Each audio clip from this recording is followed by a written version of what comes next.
Alumni Al-Manar hari ini ditantang lagi, mampu tidak. Dan cita-cita saya berkomunikasi juga Ustaz Zulkhairi sama Ustaz Syarif, Al-Manar itu ke depan ada sekolah tinggi, harus ada seperti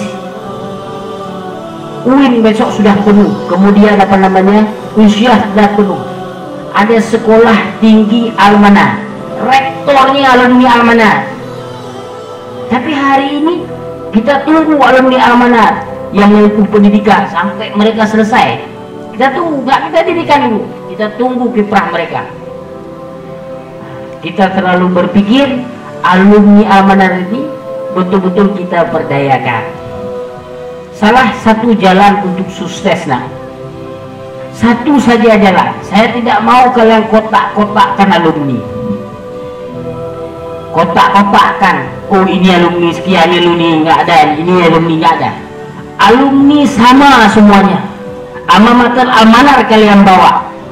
Mau dia keluar 2 tahunkah dia, 3 tahunkah? Jangan kalian kotak-kotakkan. Alumni bukan partai politik yang dipolitisir untuk kepentingan pribadi atau golongan. Tapi kalau ada kawan-kawan kalian yang berkiprah dalam politik, naik dari caleg, naik politik, dukung dia dengan cara yang santun. Kalau ada 2 bagaimana, dua-duanya kalian dukung kawan kalian semuanya. Lebih bagus kalian dukung kawan kalian kalau ada. Kalaupun ada nanti berkiprah di bidang pengusaha dan sebagainya, dukung kawan kalian supaya kawan kalian akhirnya juga kembali ruh pesantrennya pasti ada.